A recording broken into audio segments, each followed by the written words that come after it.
नमस्कार dear students, welcome to my YouTube channel maths academy 99।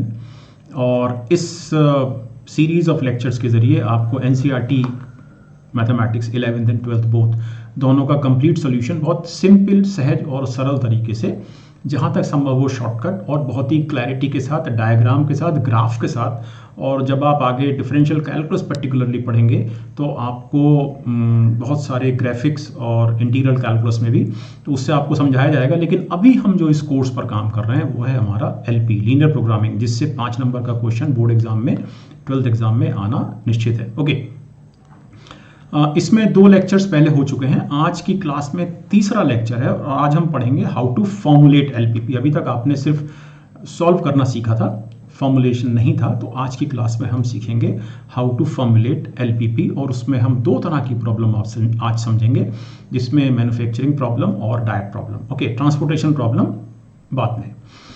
और अच्छा, यहाँ पर ये भी आपको बता दूं कि ट्रांसपोर्टेशन प्रॉब्लम जब मैं आपको समझाऊंगा तो उसको जो टेबल बनाने का जो तरीका होगा वो आपको बहुत, जो तरीका मैं आपको समझाऊंगा वो आपको बहुत मदद करेगा ट्रांसपोर्टेशन प्रॉब्लम को सॉल्व करने में। क्योंकि ट्रांसपोर्टेशन प्रॉब्लम जब एलपी में आती है तो सबसे जिसमें इंपॉर्टेंट है वो है टेबल क्रिएट करना। ओके, तो डियर स्टूडेंट्स, मैं संजय मोहन भटनागर, और चलिए अब शुरू करते हैं आज की क्लास। तो आज की क्लास में हमारा जो एजेंडा है, जो मैं अभी आपसे बात कर रहा था, हाउ टू फॉर्मुलेट एलपीपी, हम 2 तरह की प्रॉब्लम समझेंगे, मैन्युफैक्चरिंग प्रॉब्लम्स और डायरेक्ट प्रॉब्लम्स। 2 सॉल्व एग्जाम्पल्स करेंगे एनसीईआरटी से और 5 क्वेश्चंस करेंगे एक्सरसाइज 12.2 से। एक्सरसाइज 12.1 कंप्लीट हो चुकी है, तो 12.2 से आज 5 क्वेश्चंस करेंगे और ट्रांसपोर्टेशन प्रॉब्लम्स को थोड़ा बाद में समझेंगे। तो चलिए आज का पहला क्वेश्चन लेते हैं। चूँकि ये हमारे क्लास की पहली वर्ड प्रॉब्लम है, डायरेक्ट प्रॉब्लम, तो थोड़ा इसको पहले समझ लें कि प्रॉब्लम क्या कहना चाहती है। ओके, मोर और लेस प्रॉब्लम जो डाइट प्रॉब्लम पर आएंगी, जो डाइट पर आएंगी वो लगभग यही रहेंगी। तो इसको समझ लेते हैं। तो एक डायटिशियन है जो 2 तरह के फूड्स को मिक्स करना चाहता है। तो बाज़ार से ऑब्वियसली वो 2 तरह के फूड खरीदेगा। एक फूड मैंने मान लिया फूड 1 और दूसरा फूड मैंने मान लिया फूड 2। तो वो 2 तरह के फूड बाज़ार से खरीदता है, वेरी सिंपल। और इस तरह से मिक्स करना चाहता है कि इसमें विटामिन, अच्छा दोनों में इसमें और इसमें दोनों में विटामिन ए और विटामिन सी है, और इसको मिक्स करके कंबाइंड फूड बनाना है जो विटामिन ए और सी की रिक्वायरमेंट और बाकी और भी रिक्वायरमेंट जो दोनों फूड से आ रही हैं उनकी पूर्ति, जिसको ये देना चाहता है बच्चों को, उनमें इसकी पूर्ति हो सके। तो पॉइंट इज वेरी क्लियर। तो इस तरह से फूड 1 में 2 विटामिन हैं, ए और सी, और भी विटामिन हैं और भी मिनरल्स हैं, लेकिन हम यहाँ पर विटामिन ए और सी की बात कर रहे हैं। और फूड 2 में भी ए और सी विटामिन हैं। ओके, अब इन दोनों को उसने मिक्स करना है और कुछ इस तरह से मिक्स करना है कि जब ये मिक्सचर बनेगा, ये जो मिक्सचर बन गया, अब इस मिक्सचर में ऑब्वियसली विटामिन ए यहाँ से भी आया और यहाँ से भी आया। तो विटामिन ए की जो टोटल मात्रा है, विटामिन ए की जो टोटल मात्रा है वो मिनिमम 8 यूनिट्स रहनी चाहिए। 8 यूनिट्स, हम यूनिट्स को हम किलोग्राम बोलें, ग्राम बोलें, मिलीग्राम, व्हाटएवर, मिनिमम 8 यूनिट्स रहनी चाहिए मिक्सचर में। और विटामिन सी की जो मात्रा है मिक्सचर में वो रहनी चाहिए मिनिमम 10 यूनिट्स। यहाँ तक आपको क्लियर हो गया? Minimum 10 units. ओके, तो ये तो मतलब हुआ इस लाइन का। ठीक है, अब ये जो फूड 1 है, इसमें विटामिन ए 2 यूनिट्स पर किलोग्राम है इसमें, और विटामिन ए, ठीक है, और विटामिन सी जो है वो इसमें 1 यूनिट पर किलोग्राम है। ओके, और अगर हम दूसरे फूड की बात करें, मतलब अगर हम इस फूड की बात करें, तो इसमें भी ए और सी है, इसमें भी, और इसमें ए है 1 यूनिट पर किलोग्राम और विटामिन सी है 2 यूनिट्स पर किलोग्राम। और जो फूड 1 है उसकी कॉस्ट है 50 रुपीज़ पर केजी, और फूड 2 की कॉस्ट है 70 रुपीज़ पर केजी। तो हमको फॉर्मुलेट करनी है इस तरह से प्रॉब्लम कि हमारी जो कॉस्ट है, जो हम दोनों फूड खरीदेंगे, वो मिनिमम आनी चाहिए। ऑब्वियसली जो कि कॉस्ट निकाली जा रही है तो कॉस्ट मिनिमम आनी चाहिए, subject to this condition, these constraints कहना चाहिए, दीज कंस्ट्रेंट्स। ओके, और ये वाले और इसकी पूर्ति होनी चाहिए, ठीक है ना। अब इस डेटा के आधार पर ये मैंने टेबल बनाई है। टेबल बनानी आपको हर हालत में आनी चाहिए। बिना टेबल के आपको इस तरह के क्वेश्चंस करने में थोड़ी प्रॉब्लम आ सकती है। आप बिना टेबल के भी कर सकते हैं, लेकिन टेबल से चीज़ें याद रखिए कि टेबल में जब हम डेटा भर लेते हैं तो टेबल कोई भी प्रॉब्लम हो तो टेबल में डेटा हमको प्रॉब्लम को फॉर्मुलेट करने में बहुत मदद करता है, चाहे वो ट्रांसपोर्टेशन प्रॉब्लम हो, डाइट प्रॉब्लम हो, मैन्युफैक्चरिंग प्रॉब्लम हो। ओके, तो अब हम टेबल पर आते हैं। तो हमारी जो रिसोर्सेज हैं वो विटामिन ए हैं और विटामिन सी हैं। फूड हमारे पास दो तरह के हैं, फूड 1 एंड फूड 2। फूड 1 में जो विटामिन ए है उसकी रिक्वायरमेंट है 2 यूनिट्स पर किलोग्राम और इसकी है विटामिन सी की है 1 यूनिट पर किलोग्राम। तो हमारी इस लाइन की पूर्ति हो गई, ठीक है ना। और फूड 2 की बात करें तो इसमें विटामिन ए की जो रिक्वायरमेंट है वो है 1 यूनिट पर किलोग्राम, 1 यूनिट, और विटामिन सी की है 2 यूनिट्स पर किलोग्राम। तो इसकी भी पूर्ति होती है। ओके, तीसरा यहाँ पर आ जाते हैं कि जो विटामिन कंटेंट्स है मिक्सचर में, वो विटामिन ए कम से कम 8 यूनिट होना चाहिए, तो मिनिमम रिक्वायर्ड यूनिट्स 8, और विटामिन सी कम से कम 10 यूनिट होना चाहिए। ऑब्वियसली एक्स एंड वाई जो है वो फूड 1 और फूड 2 की क्वांटिटीज़ हैं जिनको हमने वर्कआउट करना है इस तरह से कि जो कॉस्ट है हमारी इस रेट्स पर, ये कॉस्ट हमारी मिनिमाइज हो सके। ओके, तो जो हमारे जो कंस्ट्रेंट्स दिए गए हैं इनको हम इनक्वालिटीज़ में चेंज कर लेते हैं immediately. So it is 2x plus y, पहले 2x plus y vitamin A के लिए, it is less greater than और इक्वल टू 8, मिनिमम दिया हुआ है। And similarly x plus 2y is greater than और इक्वल टू 10। ऑब्वियसली हर हालत में ये जो क्वांटिटीज़ हैं फूड 1 और फूड 2 की, ये 0 या 0 से बड़ी होंगी। तो ये हमारे लिए, और अब हम इसका जो ऑब्जेक्टिव फंक्शन, तो ऑब्वियसली हमको यहाँ पर मिनिमाइज करना है z को, और z is equal to 50x, क्योंकि हमको फूड 1 की x किलोग्राम मात्रा खरीदनी है। तो it is 50x plus 70y, क्योंकि फूड 2 की हमको y किलोग्राम मात्रा खरीदनी है 70y। तो हमें इसे मिनिमाइज करना है। तो the point is clear. Okay, तो जब आपको एक क्वेश्चन आएगा तो ये इसको सॉल्व करना तो आप पहले सीख चुके हैं पहली 2 क्लासेस में, लेकिन ये आपको बनाना हर हालत में आना चाहिए। अब इस प्रॉब्लम को मैं सॉल्व करता हूँ। ओके, तो हमको मिनिमाइज करना है z equal to 50x plus 70y subject to the condition 2x plus y greater than और equal to 8 and x plus 2y greater than और इक्वल टू 10 पहले क्वाड्रेंट में। तो लाइंस ड्रॉ करना पहली 2 क्लास में आप बहुत अच्छे तरीके से सीख चुके हैं, तो अब मैं उस पर बात नहीं कर रहा हूँ। तो हमने लाइंस खींच रखी हैं, 2x बराबर 2x plus y equal to 8 ये लाइन है, और x प्लस 2y बराबर 10 ये वाली लाइन है। ओके, हमको दिया गया है, अगर हम पहली लाइन की बात करें तो it is y is greater than और इक्वल टू 8 माइनस 2x। तो ये वाली जो हमारी लाइन है वो ऑब्वियसली ये है, तो हमको इसके ऊपर का एरिया देखना है क्योंकि ग्रेटर देन का साइन आया है। क्लियर, ये वाला एरिया सारा ऊपर वाला। और अगर हम बात करें दूसरी लाइन की, यानी कि जो दूसरी लाइन है वो है 2y इज ग्रेटर देन और इक्वल टू 10 माइनस x, यानी कि इस लाइन के ऊपर वाला एरिया देखना है। ठीक, तो जो कॉमन एरिया है ये सब इस लाइन के ऊपर जो कॉमन एरिया है वो यहाँ से शुरू होता है, it is A, it is B and it is C। तो जो हमारा जो फिजिबल रीजन है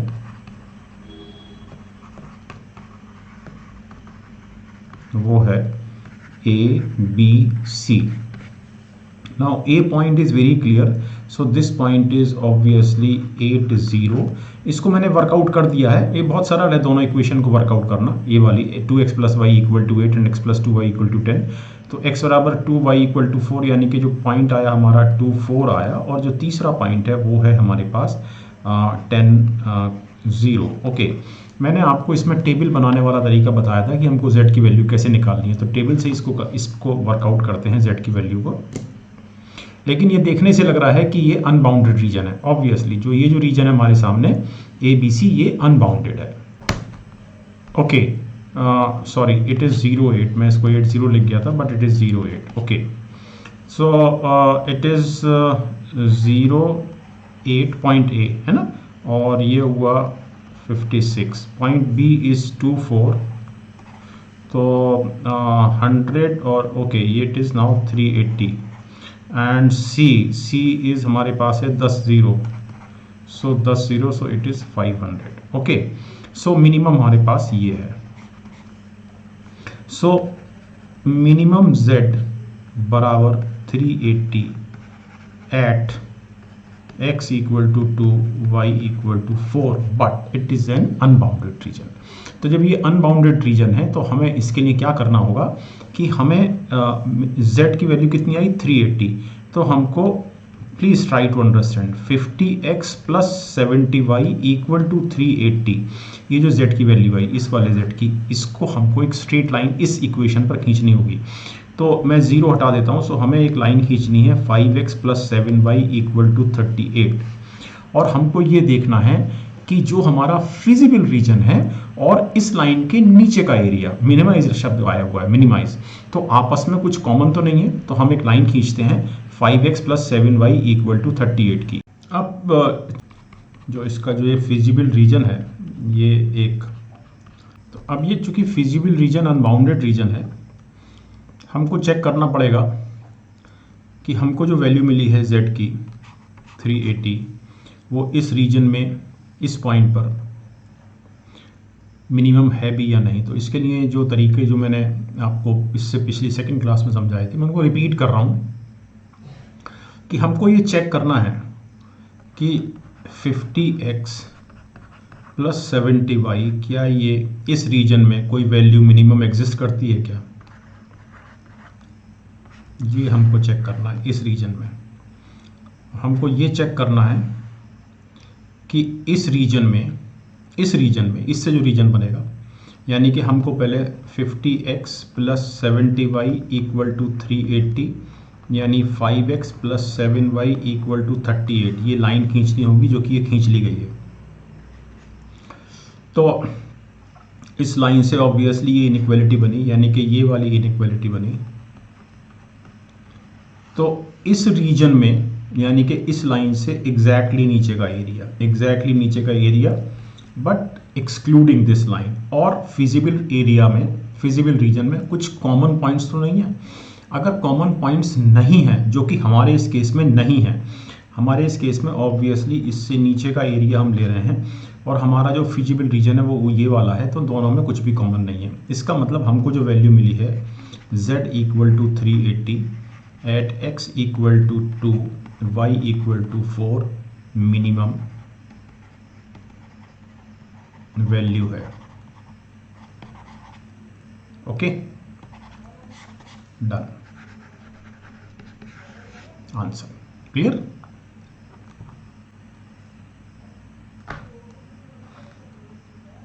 अब इसमें मैंने आपको ये नहीं सिखाया है कि ये लाइन कैसे खींचेगी। एक्चुअली पहली 2 क्लास में बहुत एक्सरसाइज हो चुकी है, लेकिन फिर भी मैं एक बार इस क्वेश्चन को ख़त्म करने से पहले देखिए, हमको पहले कोऑर्डिनेट में लेना है, हमको तो है ना, तो ये x है, ये y है। अब अगर मैं x को 0 लेता हूँ तो y 38/7, तो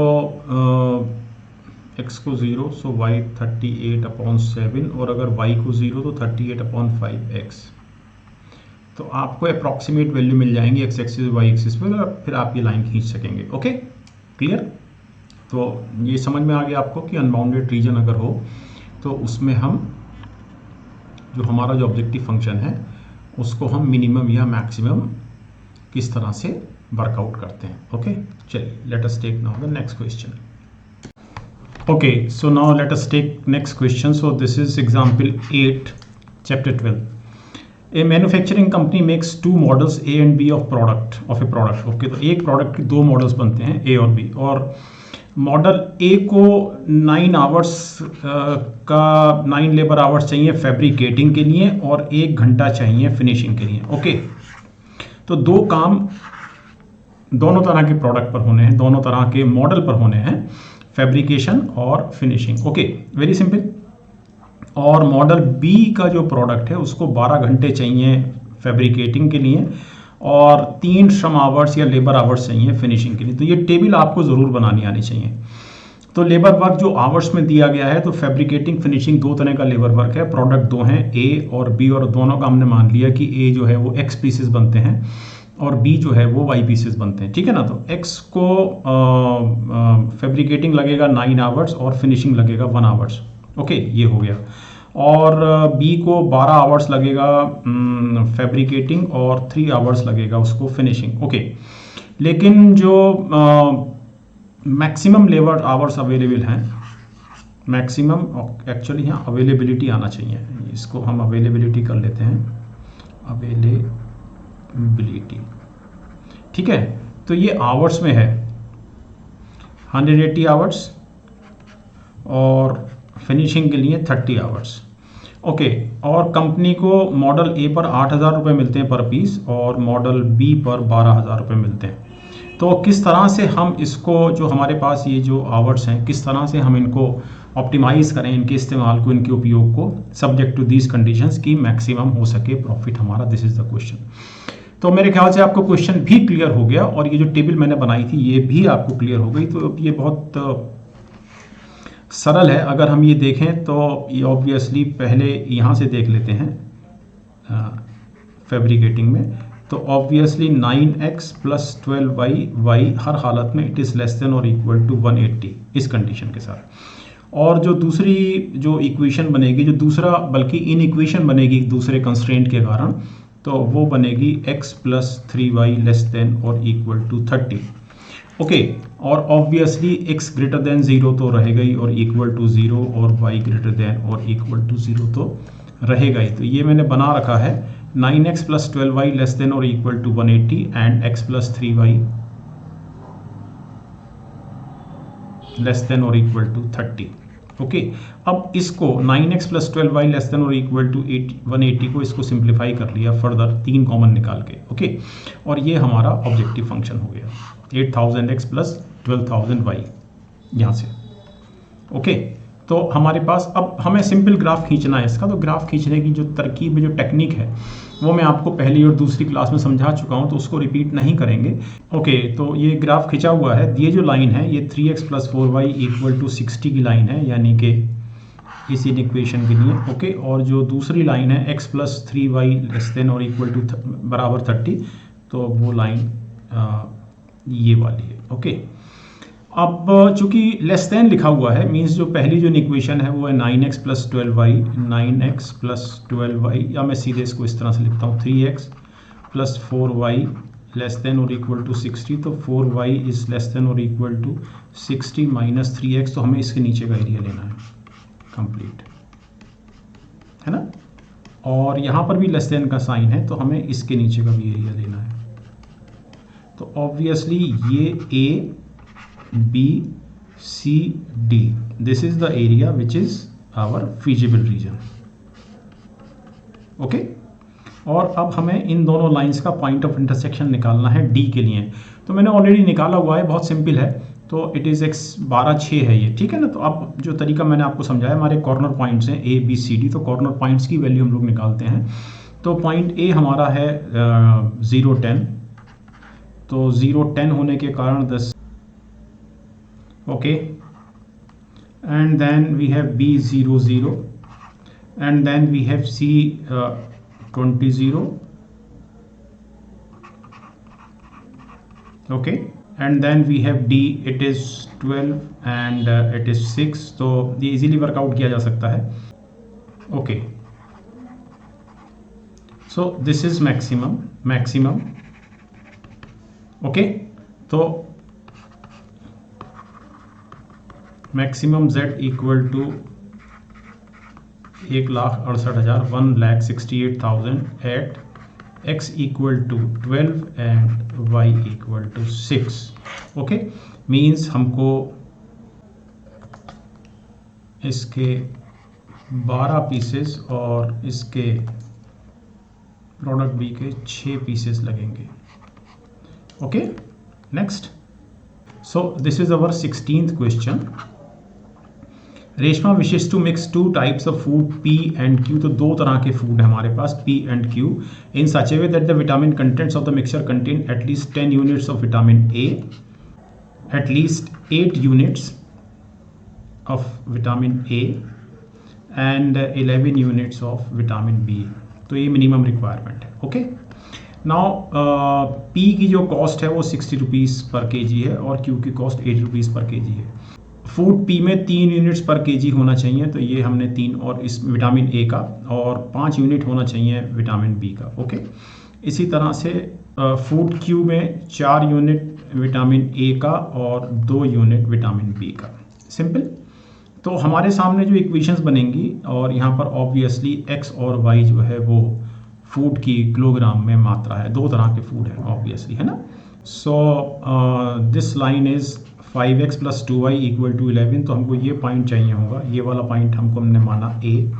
तो यहाँ पर ऑब्वियसली x 0 है, so 2y is equal to 11, 2y is equal to 11 and y equal to 11/2 and x equal to 0। इसके कोऑर्डिनेट्स है ना, इसके कोऑर्डिनेट्स मैंने निकाल रखे हैं। तो ये बहुत सरल है इन दोनों लाइन का इंटरेक्शन निकालना।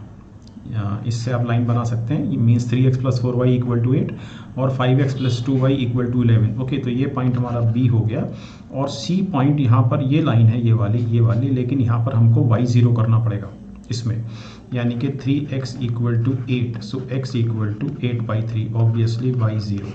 तो अब यहाँ वैल्यूज़ देख लेते हैं, ये टेबल मैंने आपके लिए ऑलरेडी बना रखी है एक। सो x is 0, y is 11/2, point B है x is 2, y is half, and this is 8/3, 0. Okay, when it is x की वैल्यू 0 और y की value 11/2, so it is 440, and it is 120 plus 40, 160, and it is again 160. Minimise करना है तो दो जगह minimise हो रहा है, यानी कि पॉइंट B पर और पॉइंट C पर। अब चूंकि ये हमारा जो फिजिबल रीजन था वो ये वाला था, ये इसलिए था, मैं लगाना भूल गया, ये इसलिए था क्योंकि ग्रेटर देन का साइन लगा हुआ है दोनों जगह, है ना। तो ये फिजिबल रीजन था हमारा। Okay, so now let us see this 17th question of the course, और ये एक्सरसाइज 12.2 का सेकेंड क्वेश्चन है। One kind of cake requires 200 grams of floor and 25 grams of fat, and another kind of, ये cake का दूसरा type है, ये cake का पहला टाइप है ये वाला, ये ऑब्वियसली ये पहला टाइप है, और ये जो केक का दूसरा टाइप है उसको 100 ग्राम फ्लावर चाहिए और 50 ग्राम फैट चाहिए। Okay, find the maximum number of cakes which can be made from 5 kilogram of flower and 1 kilogram of fat. तो जैसा क्वेश्चन दिया गया है, हमने ये टेबल क्रिएट कर ली है।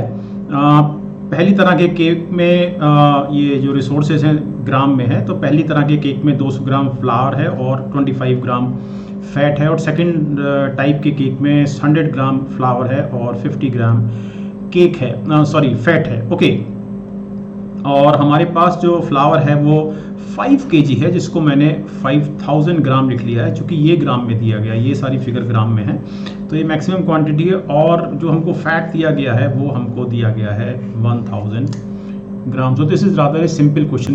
इसमें सिर्फ ये कहा गया है कि 5 किलोग्राम आटे और 1 किलोग्राम फैट से कितने मैक्सिमम नंबर ऑफ केक्स बनाए जा सकते हैं। ओके, चलिए लेट अस स्टार्ट। तो इस क्वेश्चन में हमको मैक्सिमम नंबर ऑफ केक्स निकालना है जो 5 किलोग्राम आटे और 1 किलोग्राम फैट से, तेल से बनाए जा सकते हैं। ओके, तो बेसिकली हमको, अगर ये हमारा जो ये वाले जो केक हैं, अगर इनकी संख्या x है जो केक बनेंगे टाइप 1 में, और टाइप 2 में केक की संख्या y है, तो हमको मैक्सिमाइज करना है x प्लस y। मेरे ख्याल से दिस इज़ वेरी सिंपल, है ना। तो ये पहले क्वेश्चन की तुलना में कंपैरेटिवली आसान है, जहाँ पर क्वेश्चन में ही एक इनबिल्ट मैक्सिमाइजेशन या मिनिमाइजेशन करने वाला एक ऑब्जेक्टिव फंक्शन रहता था। ओके, अब इसमें obviously 200x plus 100x obviously is less then 5000, तो इसको सिंप्लीफाई कर लेते हैं। तो ये 100 इसमें कॉमन है, तो obviously 2x plus y less than और इक्वल टू 50, और सेकंड है हमारा 25x, चूंकि हमारे पास केक की संख्या पहले टाइप की x है, 25x plus 50y less than और इक्वल टू 1000, इसको सिंप्लीफाई कर लेते हैं, x plus 2y is less than और इक्वल टू 40।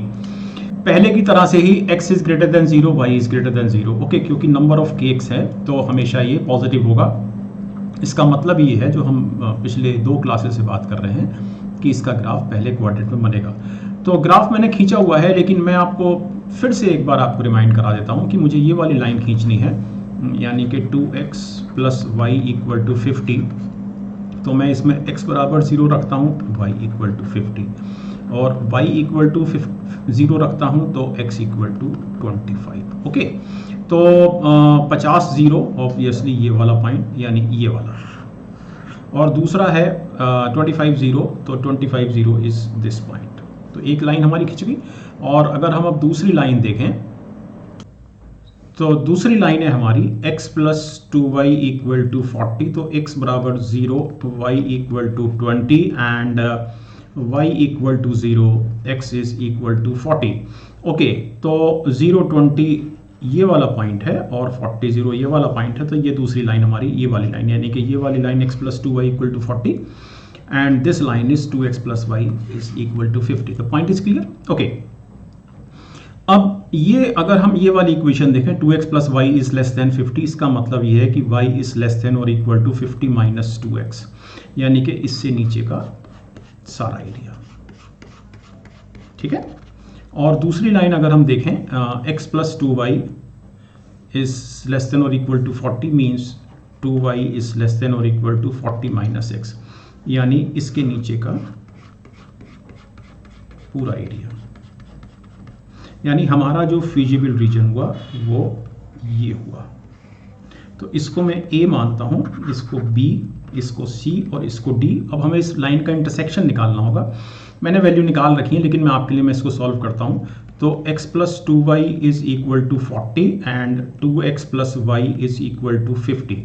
ये दो इक्वेशन हमको दी गई हैं, और इसमें पहली इक्वेशन में 2 से मल्टीप्लाई कर देता हूँ इसमें, तो it is 2x plus 4y equal to 80। Second को रिड्यूस कर देता हूँ, फर्स्ट को रिड्यूस कर देता हूँ, so it is 3y equal to 30, y equal to 10 and y is equal to 10, obviously 2y is equal to 40 and y equal 2x is equal to 40 because y is equal to 10 है ना, तो x is equal to 20। तो ये हमको ये point मिल गया। सो A point is 0 20 0 20, B point is 0 0, C point is 25 0 and D point is 20 10। और अब x और y की वैल्यू हम इसमें प्लेस करेंगे, तो 20 0 25 एंड 30। तो मैक्सिमाइज ये यहाँ हो रहा है, तो हमारे लिए जो आंसर हुआ वो हुआ maximum value of z equal to 30 at x equal to 20, y equal to 10। Okay, इसका मतलब ये हुआ कि पहले प्रकार के जो केक हैं, ये पहले प्रकार के केक ये बनेंगे हमारे 20 और दूसरे प्रकार के केक बनेंगे हमारे 10। That is the answer. Okay, आगे चलिए। 18th क्वेश्चन लेते हैं। ये एक्सरसाइज 2.2 का थर्ड क्वेश्चन है। A factory makes tennis rackets and cricket bats.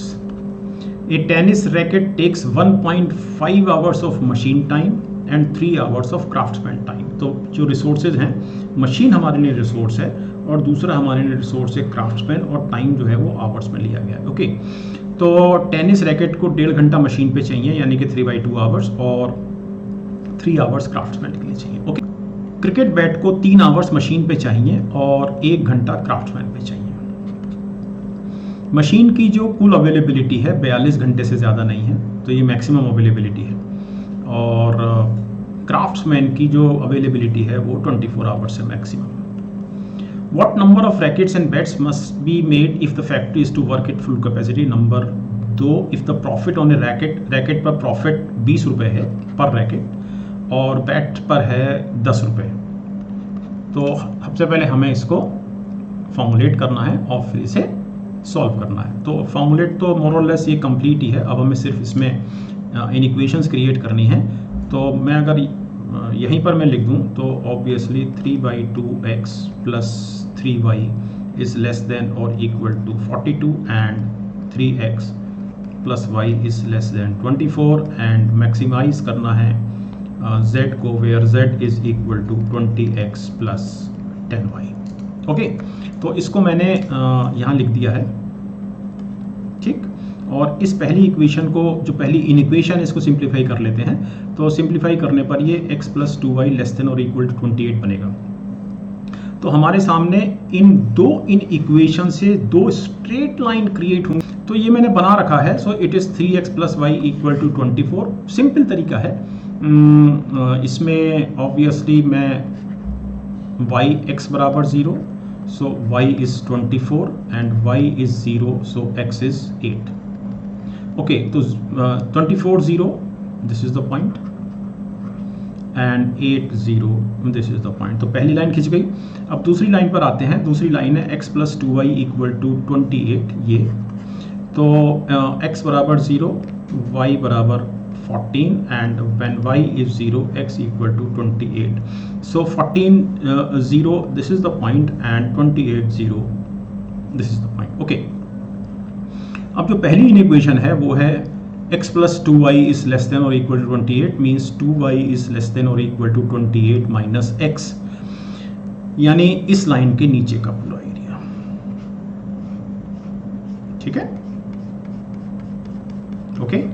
और इसी तरह से जो दूसरी इक्वेशन है वो है y is less than or equal to 24 minus 3x, यानी कि चूंकि लेस देन है तो इसके नीचे का पूरा एरिया। तो हमारे लिए जो कॉमन एरिया हुआ वो हुआ a B C D।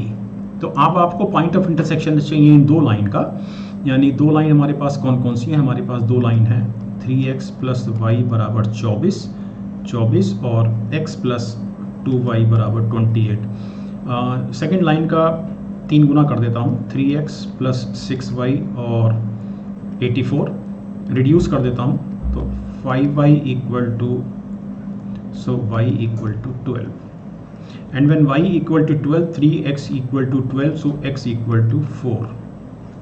ये तो a b c d corner points हमको मिल गए हमारे फिजिबल रीजन के। तो पहला पॉइंट है a, यानी कि 0 15। ओके, तो 0 15 पर चूंकि हमको मैक्सिमाइज करना है 20x प्लस 10y को, तो 20 0 0 और 10 15 150 हो गया।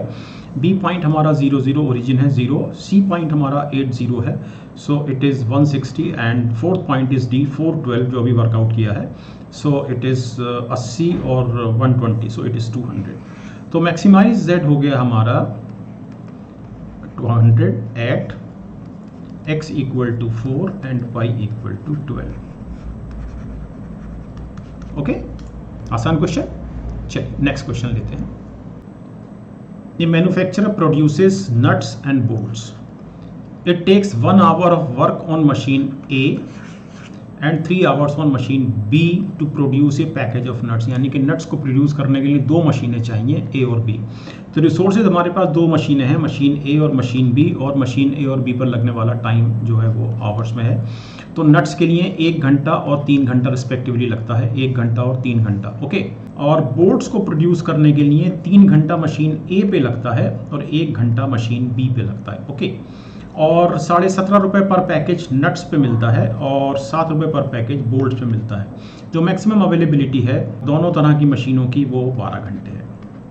तो अब ये बहुत सिंपल है, x प्लस 3y यानी कि दिस x प्लस 3y, हमने नट्स की संख्या x मानी है और बोल्ट्स की संख्या y मानी है, तो x plus 3y must be less than और equal to 12 and 3x plus y must be less than और इक्वल टू 12, और हमको यहाँ पर मैक्सिमाइज करना है profit, so obviously 17.5x plus 7y, and निश्चित रूप से x is greater than 0, y is greater than 0, क्योंकि number of nuts and bolts की बात हो रही है। ठीक, तो ये मैंने बना रखा है। ओके, और इनकी जो दो स्ट्रेट लाइन बनेंगी, x plus 3y equal to 12 और 3x प्लस y बराबर 12। तो अगर मैं इसकी बात करूं इसके लिए तो ऑब्वियसली x बराबर 0 तो y बराबर 4 और y बराबर 0 तो x बराबर 12। तो 2 पॉइंट मिल गए मुझे इसके लिए, 0 4, दिस इज 0 4 एंड 12 0। और अगर दूसरी लाइन की बात करूं तो x बराबर 0 सो y बराबर 12, y बराबर 0 सो x बराबर 4। ओके, तो 0 12 दिस इज द पॉइंट और 4 0 इज दिस पॉइंट। तो चूंकि हमको 2 पॉइंट मिल गए हैं तो 2 पॉइंट से स्ट्रेट लाइन खींची जाती है, तो ये बेस्ट तरीका है आपको लाइन खींचने का, या इसको फिर आप इंटरसेप्ट फॉर्म में लें जो मैंने पिछले कुछ क्वेश्चंस में किया है। ओके, अब इसका फिजिबल रीजन निकालते हैं। तो पहली इनइक्वालिटी है x plus 3y less than और equal to 12, so 3y is less than और इक्वल टू 12 माइनस x। ठीक, यानी ये वाली लाइन है तो इसके नीचे का सारा एरिया। और दूसरी इक्वेशन है हमारे पास y इज लेस देन और इक्वल टू 12 माइनस 3x, यानी इसके नीचे का सारा area. So this is the common region which is feasible region. तो इसको मैंने A, इसको B, इसको C और इसको D माना। अब मुझे इन दो इक्वेशन चूंकि काट रही हैं, इंटरसेक्ट कर रही हैं, तो दोनों को सॉल्व करना होगा। तो ये वाली जो इक्वेशन है इसको मैं 3 से मल्टीप्लाई कर देता हूँ। तो 9x plus 3y equal to 36 reduce कर देता हूँ। So obviously 9x minus x equal to 8x and 36 minus 12 is 24, x equal to 3। So when x is equal to 3 तो 3y equal to 9, so y equal to 3। So this is the point of intersection. तो हमारे सामने जो 4 vertices हुए feasible region के, वो हुए A यानी कि 0 4, फिर हुआ B यानी कि 0 0, और फिर C हुआ 4 0 यानी ये वाला, और फिर D हुआ 3 3। और Z हमको जो मैक्सिमाइज करना है उसकी वैल्यू है 17.5x plus 7y। So it is x0 तो 28, B पर 0 0 तो Z इज 0, C पर 4 0, so 4 into 17.5 is 70 and 3 3, so it is 52.5 plus 21, so it is 73.5. okay, so this is the maximum value. So maximum Z equal to 73.5 as x equal to 3 and y equal to 3. okay, so solve. okay, चलिए next question. ये वाला question हमारे आज की class का आखिरी question है, 20th question है कोर्स का, और एक्सरसाइज 12.2 का 5th क्वेश्चन है। Okay, a factory manufacturers 2 type screws A and B, screws A, screws B। Each type of screw requires the use of 2 machines. तो मशीन्स हमारे पास 2 तरह से हैं, एक ऑटोमेटिक और एक हैंड ऑपरेटेड। 4 मिनट ऑटोमेटिक पर और 6 मिनट हैंड ऑपरेटेड पे लगते हैं जब स्क्रू A बनाना होता है। तो 4 मिनट और 6 मिनट। ओके, और 6 मिनट ऑटोमेटिक पे और 3 मिनट हैंड ऑपरेटेड पे लगते हैं जब हमको स्क्रू B बनाना होता है। Correct. Each machine is available for at most 4 hours. At most तो ये मैक्सिमम अवेलेबिलिटी है। ठीक है। अब ये थोड़ा सा आपको इस क्वेश्चन में ज़रूर याद रखना चाहिए, मैंने इसीलिए इसको रेड से कर रखा है कि ये आवर्स दिया गया है, ये आवर्स दिया गया है, और यहाँ पर बाकी सब जो इनका जो यूज़ दिया गया है मशीनों पर वो मिनट्स में दिया गया है। तो इसलिए इस 4 घंटा को हम 240 मिनट्स लिखेंगे। ओके, ध्यान रहेगा। और अगर हम स्क्रू ए को बेचते हैं तो हमको 7 रुपये का प्रॉफिट होता है, और बी को बेचने पर 10 रुपये का प्रॉफिट होता है। तो 7 रुपया 10 रुपया, और हमको मैक्सिमाइज करना है profit. So this is very simple again, 4x plus 6y, चूँकि मैक्सिमम है, लेस देन और इक्वल टू 240।